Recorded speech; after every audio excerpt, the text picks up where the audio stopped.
이 성경에 보면은 부흥의 역사가 일어나는 가장 큰 사건들이 여러 가지 나오는데, 그것들 중에 가만히 보면은 다 말씀의 놀라운 능력으로 시작되는 것입니다. 여러분도 잘 아시다시피 에스겔서 37장에 보면은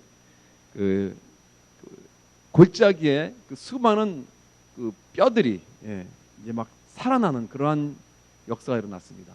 그래서 큰 군대를 이루었습니다. 이 모습이야말로 정말 부흥, 그야말로 리바이벌, 다시 살아났다, 그런 뜻이죠. 근데 이 마른 뼈들이 어떻게 살아났냐면은 하나님이 에스겔에게 명령하십니다. 저 뼈들에게 외치라, 말씀을 선포하라. 그래서 에스겔이 그 골짜기에 있는 마른 뼈들에게 설교를 합니다. 여호와의 말씀을 들을지어다.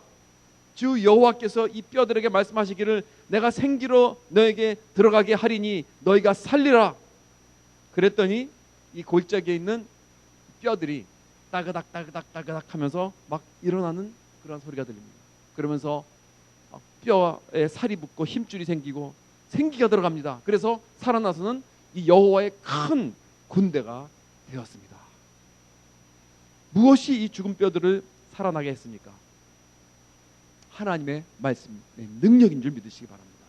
이 초대교회 사도 바울이 에베소 교회 가서 보니까 이 성도들이 냉랭한 그런 장작더미 같이 그렇게 있었어요. 그런데 놀라운 성령의 역사가 일어났습니다. 그 장작더미 같은 그 마음속에 불이 붙었어요. 그러고 나서 사도 바울은 무엇을 했냐면은 이 두란노 서원에서 2년 동안 매일같이 말씀을 가르쳤습니다. 강론했습니다. 그래서 거기에 있는 그 지역에 있는 그 도시에 있는 에베소 도시에 있는 많은 사람들이 와서 매일같이 말씀을 배우고 들었습니다. 그래서 온 도시가 놀라운 부흥이 일어났다는 사실입니다. 사랑하는 성도 여러분, 이 부흥이라는 것은 언제나 하나님의 말씀에 사로잡힌 자들이 말씀을 외치기 시작할 때부터 일어나는 것입니다. 여러분, 우리 모두가 부흥을 원합니다. 그렇죠? 우리가 진정한 크리스천이라면, 우리가 진정한 하나님의 자녀들이라면, 우리가 진정한 교회라면은 우리는 모두가 다 이 부흥을 간절히 소망합니다. 간절히 원합니다. 내 자신들도 나도 정말 하나님 정말 확실하게 믿고 싶다. 하나님 앞에서 정말 다시 일어나고 싶다 하는 그런 마음이 있을 것입니다. 그러나 진정한 교회는 이렇게 그냥 간절히 원하는 데서만 있는 것이 아닙니다. 부흥이라는 것은 말씀이 왕성해야 됩니다. 말씀이 왕성할 때 이런 놀라운 부흥의 역사가 일어나는 것입니다. 그럼 오늘 이 말씀이 나에게 어떠한 부흥을 가져다 주는가? 여러분, 부흥이란 무엇입니까? 한때는 살았던 것이 생명이 있었어요. 그런 것이 죽었습니다. 그 죽었던 것이 다시 살아나는 것이 부흥이에요. 죽었다가 다시 살아나는 것이 부흥입니다. 그래서 리바이벌라는 것입니다. 재생이라는 뜻입니다. 재생. 자, 이렇게 우리 몸도 어떨 때 이렇게 망가졌다가 다시 이렇게 회복이 되면은 재생했다 그러죠. 저도 그 한때는 야구공을 잘 던졌습니다. 어깨가 좋아가지고 뭐 야구공, 뭐 풋볼공 잘 던졌는데 갑자기 오십견이 왔어요. 오십견이 와가지고 뭐 전혀 어깨를 쓰지 못합니다. 팔을 갖다가 뭐 여기 이상 들지를 못해요. 악수 잘 못합니다. 악수 잘못했다가는 막 너무 아파가지고 막 주저앉게 되고 막 그런 경험을 했습니다. 그래서 뭐 공을 전혀 던지지를 못했죠. 그런데 이제는 제 어깨가 정상으로 돌아왔어요. 전혀 쓰지 못해. 그래서 한 번도 그래도 한 몇 년 동안 지금 공을 던져보지 못했는데 몇 주 전에 교회에서 중학생 아이들이 그 야구공을 이렇게 서로 던지고 받고 하는 걸 있어가지고 제가 한번 트라이를 해봤습니다. 그래서 야구 글러브를 갖다가 또 야구공을 갖다가 가지고 한번 던져봤어요. 한번 트라이. 왜냐면 그 전에 오래전에 한번 던져봤다가 완전히 어깨가 부러지는 줄 알았어요. 완전히. 그래서 다시는 트라이 안 했는데 한번 던져봤더니 괜찮더라고요. 그래가지고 한 오랫동안 던지고 주고받고 했습니다. 그랬더니 전혀 문제가 없습니다. 그래서 제 어깨가 부활됐구나. 그렇게 감사했습니다. 사랑하는 성도 여러분, 여러분의 삶 속에 무엇이 죽었습니까? 믿음입니까? 소망입니까? 어떤 관계가 부서졌습니까? 여러분, 옛날에 과거에 있었던 어떤 능력이 없어졌습니까? 하나님을 의지하는 그러한 마음이 없어졌습니까? 여러분, 하나님의 말씀이 내 삶에 죽은 것을 살리는 능력이 있는 줄 믿으시기 바랍니다. 내가 말씀을 붙들 때 그 죽은 것들이 다시 소생되어 일어나는 것입니다. 오늘 이 말씀을 붙잡아야 됩니다. 이것이 우리의 오직 소망입니다. 그렇다면 구체적으로 어떻게 내가 말씀을 붙잡을 수 있을까요? 가장 중요한 건 무엇이냐면은 이 성경의 권위적 말씀으로 받는 것입니다. 성경을. 여러분, 성경이 여러분 삶 속에, 여러분 마음에 이 가장 권위의 말씀입니까? 아니면 그냥 뭐 여러 가지 중요한 것들 중에 하나입니까? 여기 17절 18절을 보겠습니다. 내가 율법이나 선지자나 폐하러 온 줄로 생각하지 말라. 예수님께서 말씀하십니다. 폐하러 온 것이 아니요 완전케 하려 함이로다. 진실로 너에게 이르노니 천지가 없어지기 전에는 율법의 1.1획이라도 반드시 없어지지 아니하고 다 이루리라. 이렇게 말씀하시. 여러분, 지금 예수님께서 말씀하시는 이 율법이나 선지자는 무엇을 말하고 있는 걸까요? 이것은 성경을 말하고 있는 것입니다. 좀 더 구체적으로 구약 성경입니다. 왜냐하면 예수님 당시에는 신약 성경이 아직 나오지 않았기 때문에. 그렇죠?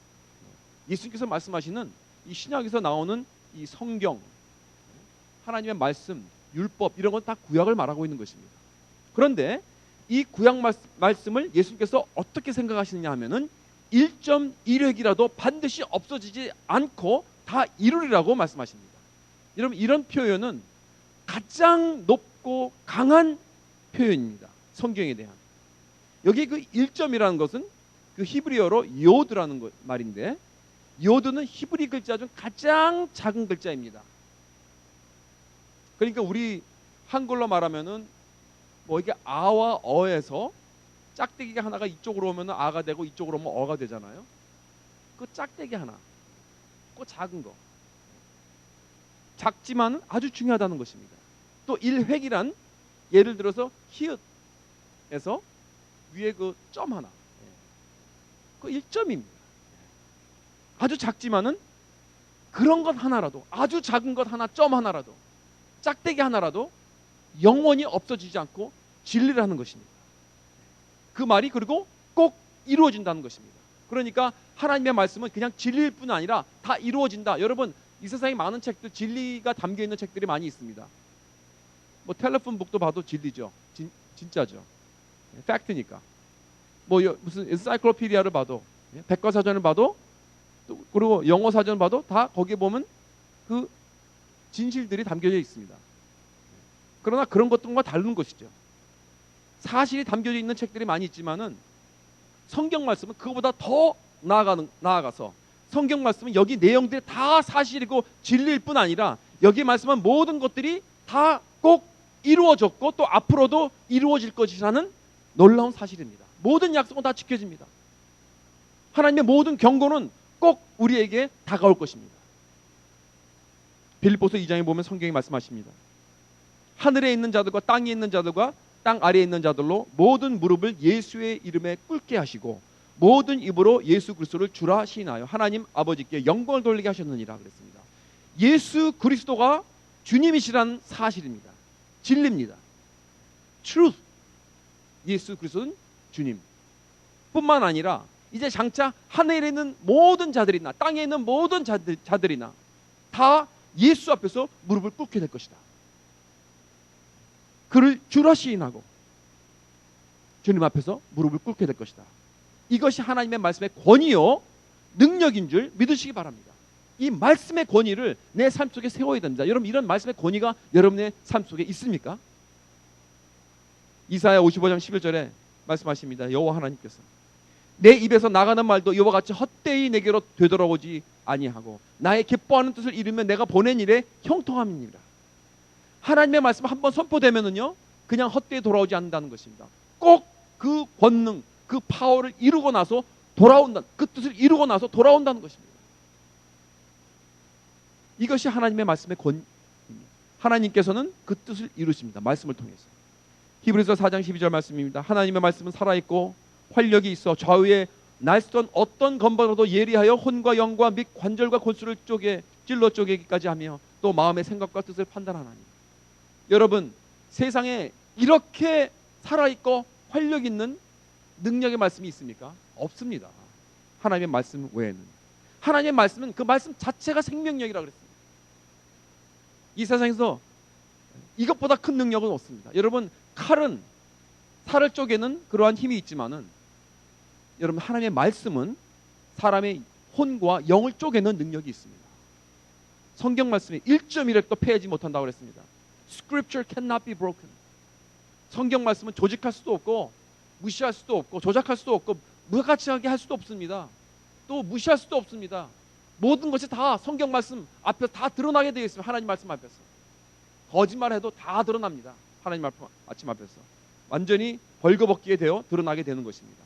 여러분, 여호와 증인들이요, 처음에는 우리가 똑같은 성경을 썼어요. 사용했습니다. 그런데 자꾸 성경 말씀이 자기들의 그 잘못된 교리들을 들춰내고 고쳐주니까 이들이 도저히 못 견디겠거든요. 그러니까 이제 신세계역이라는 성경을 자기네들이 그걸 발간해서 그것을 사용하는데 거기 다 뜯어보면요, 다 뜯어 고친 거예요. 자기들의 교리를 서포트할 수 있도록 조작 번역을 했습니다. 왜냐하면 그러지 않고는 도저히 하나님의 진실된 그 진리 앞에서 서지 못하니까. 왜냐하면 성경의 말씀은 권위의 말씀이기 때문에 그렇습니다. 성경이 얼마나 말씀의 권위인지, 예수님 자신도 성경 중심적 삶을 사셨습니다.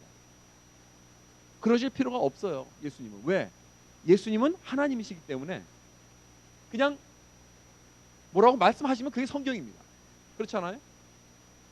그런데 예수님 자신도 이 땅에 사셨을 때는 완전히 성경 중심의 삶을 사셨어요. 성경을 항상 언제나 계속해서 인용하셨습니다. 즐거울 때나 슬플 때나 고통을 받을 때나 항상 성경을 인용하시고 언급하셨습니다. 예수님께서 첫 공의 생애를 시작하시기 전에 사탄에게 40일 동안 그 광야에서 시험 받으실 때 예수님은 계속해서 신명기의 말씀대로 사탄을 대적했습니다. 그렇죠? 기록되었을 때, 그렇죠? 기록되었을 때 사람이 떡으로만 살 것이 아니요 하나님의 입으로 나오는 모든 말씀으로 살 것이니라. 기록되었을 때 주 너의 하나님을 시험치 말라. 사단아 물러가라. 기록되었을 때 주 너의 하나님께 경배하고 다만 그를 섬기라 하였느니라. 기록되었을 때, 기록되었을 때, 기록되었을 때. 어디에 기록되었습니까? 하나님 말씀에. 그리고 마지막 십자가에서 돌아가실 때도 나의 하나님 나의 하나님 왜 나를 버리셨나이까? 이것도 시편 22편에 기록된 말씀입니다. 가장 극한 고통 속에서 계실 때도 성경 말씀이 그냥 그 입에서 터져 나옵니다. 한 번은 예수님이 비유를 드시는데 부자와 거지 나사로의 이야기입니다. 둘 다 죽었는데 부자는 지옥에 가고 거지 나사로는 천국에 가서 아브라함 품속에 안기게 됩니다.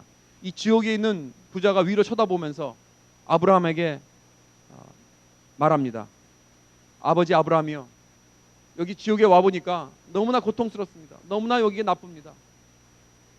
이렇게 나쁜지 몰랐습니다. 나는 정말 인생을 헛되게 살았습니다.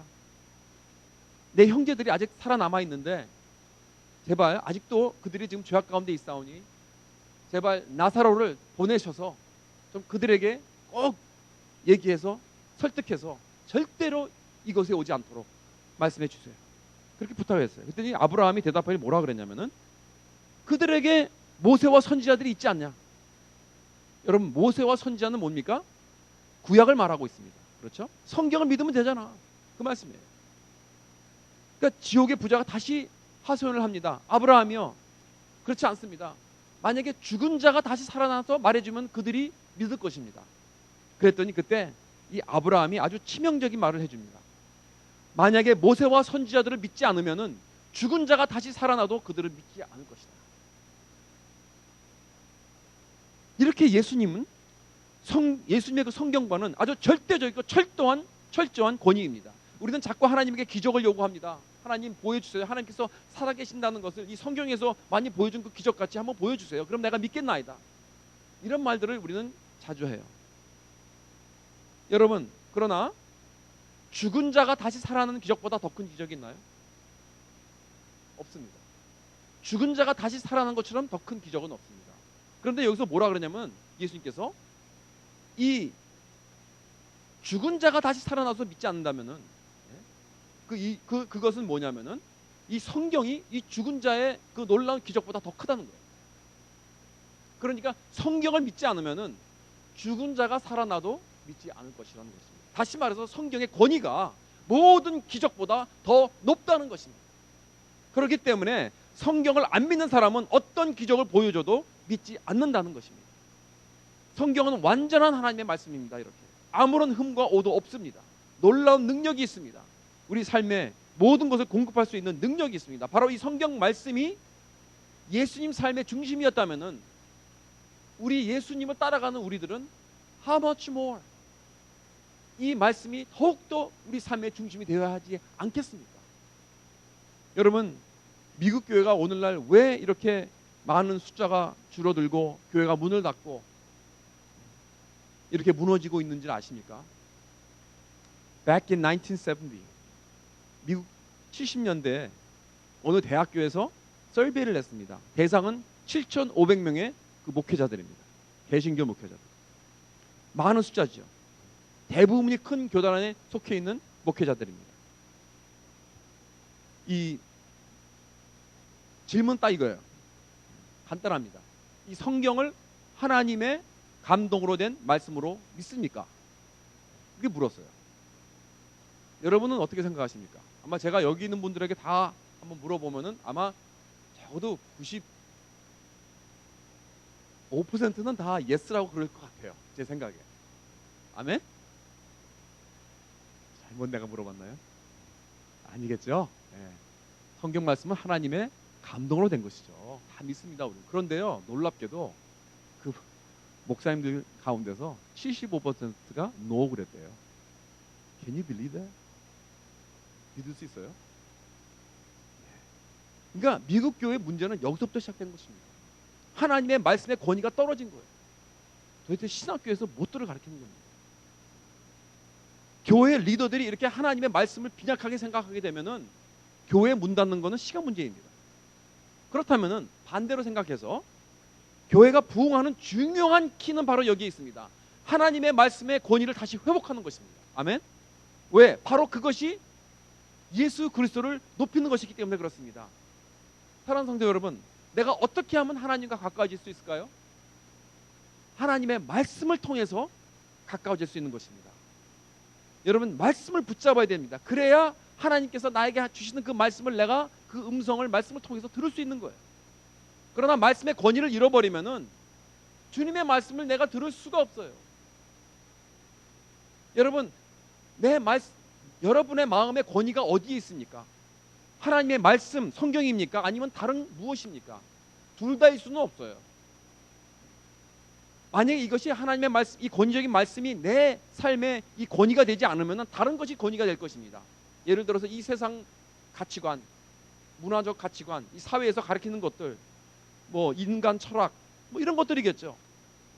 이런 세상 흐름, 이런 것들이 내 삶의 권위가 된다면 성경 말씀은 아닐 것입니다.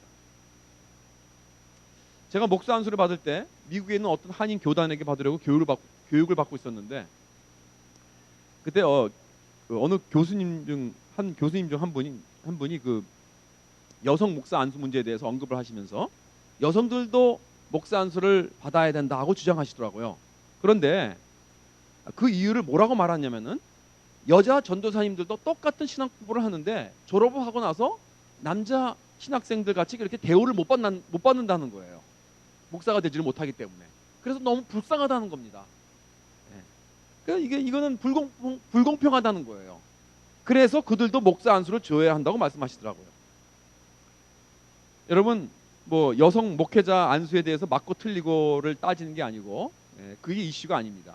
문제는 무엇인지 우리가 정할 때, 중요한 이런 교회 퀄리티를 정할 때 그 기준이 무엇이 되어야 되느냐, 이게 중요하죠. 그렇죠? 우리의 삶의 모든 그 기준을 무엇으로 해야 되는가, 이게 중요한 것이죠.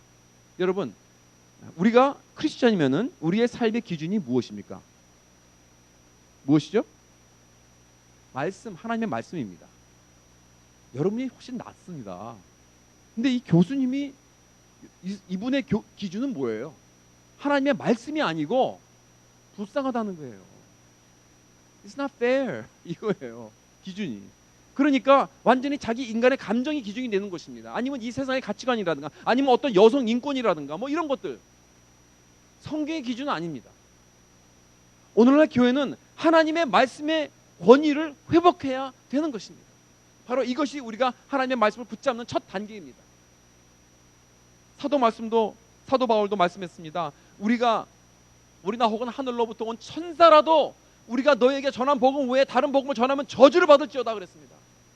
천사라도, 천사 같은 사람이 나타난다 하더라도 여러분 무조건 그 사람 말을 믿지 말라는 거예요. 그 사람 말이 중요하다는 거예요. 진실이냐 진리냐, 이게 중요해요. 아무리 위대한 천사가 나타나서 위대한 위력과 같은 능력을 보여주고 그런 것을 과시한다 할지라도 그 말이 복음이 아니고 이단적인 말을 할 때에는 내쫓으라는 것입니다. 절대 세우면 안 됩니다. 사랑하는 성도 여러분, 겉모양이 중요하지 않습니다.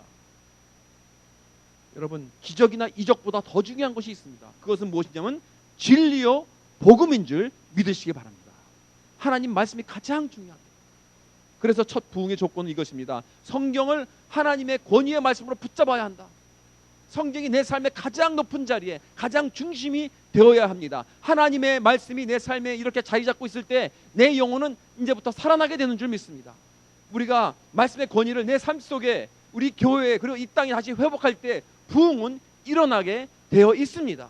왜냐하면 말씀을 붙드는 것이 바로 부흥의 시작이기 때문에 그렇습니다. 그런데 많은 경우 사람들은 이런 좋은 환경에서 말씀을 붙잡지 않더라고요. 어떤 어렵고 열악한 그러한 환경 속에서 말씀을 붙잡게 되더라고요. 그래서 하나님은 때때로 우리를 이런 광야 속으로, 고난 속으로, 고통 속으로 우리를 이끄십니다. 왜? 말씀을 붙잡으라고. 그래서 중요한 어떤 질병에 걸렸다든지, 사업이 어렵게 됐다든지, 가정에 문제가 생겼다든지 할 때 그 고난 가운데 하나님의 음성을 우리는 말씀을 통해서 듣게 됩니다. 그렇게 되면은 삶의 문제가 해결될 뿐만 아니라 우리 속사람이 변화를 받아서 그 영적 부흥을 이루어지는 것입니다. 빈들이나 궁궐이나 내가 어디 있든지 바로 그곳에서 하나님의 말씀을 우리는 붙잡아야 됩니다. 말씀이 나의 중심이 되고 권위가 되어서 내가 붙잡고 있을 때 내 안에 놀라운 생명력이 생기게 되고 하나님의 능력이 역사하게 되는 것입니다. 생명이 일어나는 것입니다. 죽었던 것이 다시 살아나고 잃었던 것을 다시 되찾게 되고 또 부서졌던 그런 모든 관계가 다시 힐링이 되고 회복이 되는 것입니다. 여러분 지금 상황은 어떤 상황입니까? 여러분 어떤 상황 속에 계십니까? 어떤 곳이니 상관없습니다. 중요한 건 이거예요. 그 자리에서 말씀을 붙잡으세요. 그럼 일어설 것입니다. 그럼 말씀을 붙잡은 사람은요 잡초 같아요. 그럼 잡초하시죠. 잡초는요 어디 있든지 너무너무 잘 자라요. 아무리 열악한 환경, 물이 없어도 시멘트 바닥에서도 뚫고 나오더라고요. 잡초는. 잡초는 정말 생명력이 있어요. 여러분 정말 짓밟고 억눌려도 그 열악한 환경을 빠지고 나오는 그런 잡초같이, 이런 생명력 있는 잡초같이 말씀을 붙잡는 사람은 이렇게 일어날 것입니다.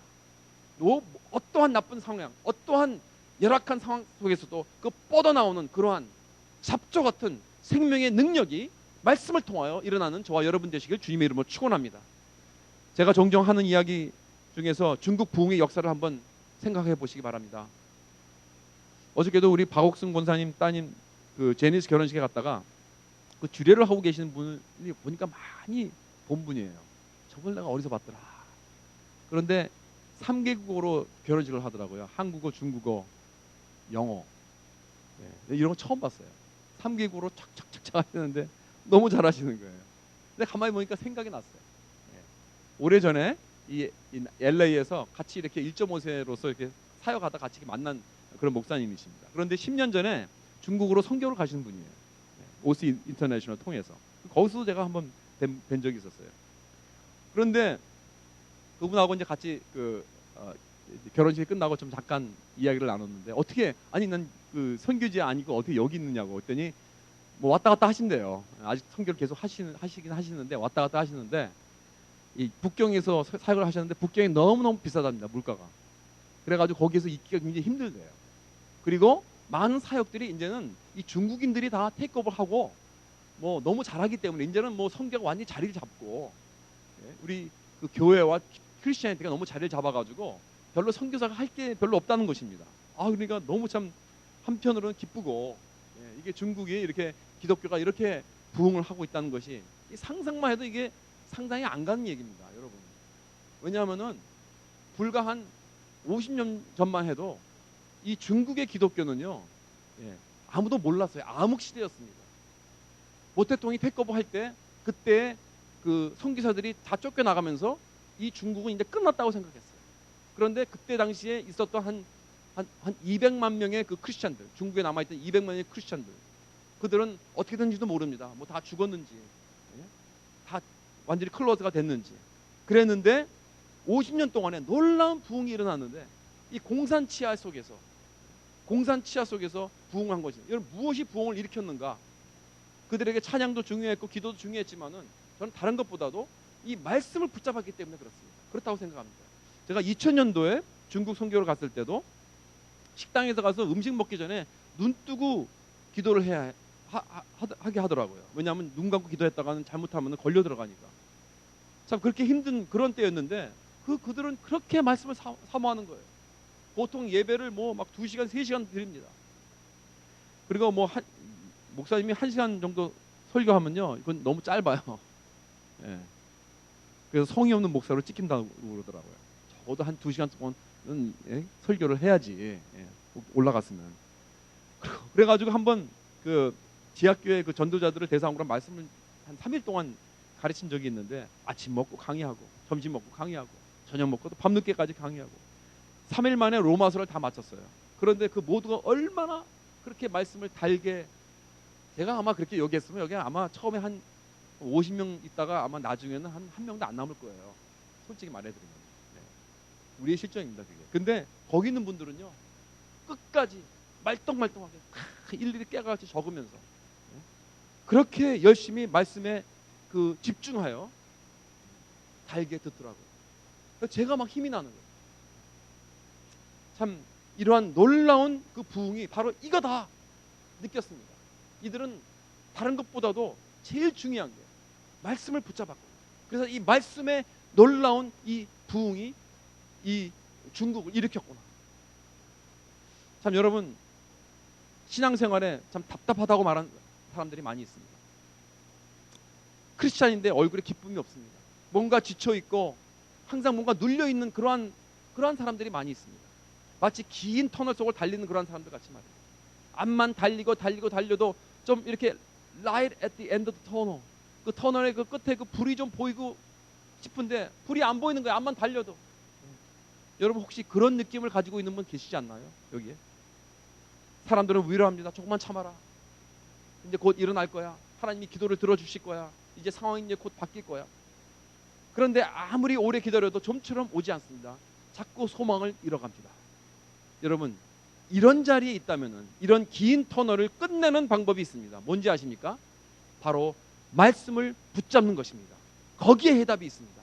여러분, 말씀을 붙잡을 때 긴 터널에 빛이 보이게 되는 것입니다. 하나님의 말씀을 붙잡을 때, 그리고 하나님의 말씀에 붙잡히게 될 때, 그때 절망은 끝나게 되는 줄 믿으시기 바랍니다. 여러분, 중세 암흑 시대가 6세기서부터 시작해가지고 1000년을 육박할 때 그 답답하고 어두운 그 오랜 1000년 동안이라는 오랜 그 시대가 어떻게 끝났는지 아십니까? 종교 개혁으로 끝났습니다. 종교 개혁자들이 하나님의 말씀을 선포하고 성경을 번역해서 막 사람들, 평신도들에게 배부하고 말씀 운동이 일어날 때, 그때 암흑 시대가 끝난 것입니다. 하나님 말씀이 임하면 모든 괴로움과 답답함이 다 끝나게 되는 것입니다. 그리고 나의 모든 삶 속에 부정적인 것, 그때는 끝장이 나는 것입니다. 그리고 말씀을 붙잡을 때 내 영혼이 거듭나게 되는 거예요. 베드로 전서 1장 23절 말씀에 너희가 거듭난 것이 썩어질 씨로 된 것이 아니요 썩지 아니할 씨로 된 것이니 하나님의 살아있고 항상 있는 말씀으로 되었느니라. 여러분, 우리가 어떻게 거듭났습니까? 썩어질 것으로 거듭났다지 않았습니다. 영원히 없어지지 않을, 썩어지지 않을 이 말씀의 씨로. 여러분, 다시 여러분의 그 영혼이 태어나셨습니까? 예수를 믿고 구원을 받았습니까? 성령이 내 마음에 들어왔습니까? 어떻게 이런 일이 일어날 수 있는가? 곧 말씀의 능력이, 왜냐하면 그 말씀에 생명력이 있기 때문에 이 썩지 아니할 하나님의 말씀으로 놀라운 이 거듭남의 역사가 일어나는 것입니다. 이렇게 내가 말씀을 붙잡게 되면은 또한 그 말씀이 나를 붙잡습니다. 이게 놀라운 거예요. 내가 말씀을 붙잡으면요, 그 말씀이 나를 사로잡습니다. 하나님의 말씀이 나를 테이크오버하는 거예요. 그렇게 되면은 내 삶에 놀라운 역사가 일어나게 되는 것입니다. 사도행전 18장 5절에 보면은 이런 말씀이 있습니다. 실라와 디모데가 마게도냐로부터 내려오매 바울이 하나님의 말씀에 붙잡혀 유대인들에게 예수는 그리스도라 밝히 증거하니 그랬습니다. 바울이 유대인들에게 담대하게 예수를 그리스도라고 증거한 이유가 어디 있다고요? 말씀에 붙잡혔다는 거예요. 말씀에 붙잡혔기 때문에. 여러분, 말씀이 내 삶을 사로잡으면 이렇게 예수를 증거하게 되는 것입니다. 예수를 전한 주역이 누구예요? 사도 바울이 아니었어요. 여러분, 예수를 전할 때 여러분과 제가 전하는 게 아니야. 말씀을 사로잡힌 내가 말씀이 주역이 된다는 거예요. 말씀이 주도권을 잡고 말씀이 주인이 되어서 사도 바울을 움직이는 것입니다. 이것이 그리스도인의 삶입니다. 내가 뭘 해보려고 하는 것이 아닙니다. 크리스찬은 말씀이 내 안에 있을 때, 말씀에게 내가 사로잡혔을 때, 그랬을 때부터 나에게서부터 전도가 시작되는 것이고 사역이 시작되는 것입니다. 그래서 말씀에 사로잡힌 후에 섬기고 사역하는 것이 굉장히 중요합니다. 여러분, 무작정 사역만 하는 게 중요한 게 아니에요. 먼저 말씀으로 깊이 들어가야 됩니다. 말씀에 사로잡힘이 되어야 됩니다. 그리고 또 말씀에 사로잡히게 되면요, 마음에 불이 일어납니다. 누가복음 24장 32절에 엠마오로 내려가던 두 제자가 예수님을 만나고 난 후에 이렇게 고백을 했습니다. 저희가 서로 말하되 길에서 우리에게 말씀하시고 우리에게 성경을 풀어주실 때 우리 속에서 마음이 뜨겁지 아니하더냐. 예수님께서 말씀해 주셨을 때 제자들의 마음에 불이 붙었어요. 예레미야도 비슷한 말 했습니다. 20장 9절에 보면은 내가 다시는 여호와를 선포하지 아니하며 그 이름으로 말하지 아니하리라 하면은 나의 중심에 불 붙는 것 같아서 골수에 사무치니 답답하여 견딜 수 없나이다. 예레미야가 가슴 속에 있는 이 하나님 말씀을 전하지 않고는 배기질 못하는 그러한 마음이 된 거예요. 영어로 His word is in my heart like fire. I can't hold it in. 예레미야가 자기 안에 있는 그 말씀이 불 같아가지고 그 말씀을 증거하지 않고는 견딜 수가 없다는 거예요. 이렇게 하나님 말씀에 사로잡힌 사람은 그 마음에 불이 붙어서 그 불이 다른 사람의 마음으로 옮겨놓는, 그래서 생명을 낳는 그러한 일을 하게 되는 줄 믿으시기 바랍니다. 사랑하는 성도 여러분, 왜 나는 전도를 하지 못하느냐 하고 묻지 마세요. 그건 잘못된 질문입니다. 질문은 이거예요. 왜 내 마음에 불이 없는가? 이걸 질문해야 돼요. 그 불은 오직 내가 말씀을 붙잡고 또 그 말씀이 나를 사로잡을 때 일어나게 되는 것입니다. 우리 모두가 다 마음에 장작더미가 있습니다. 한 사람도 예외 없이. 이 장작더미는 불을 기다리고 있습니다. 어떤 불인가? 말씀의 불입니다. 말씀으로 불을 일으킬 때 성령의 불길이 활활 타오르게 되는 것입니다. 그게 부흥입니다.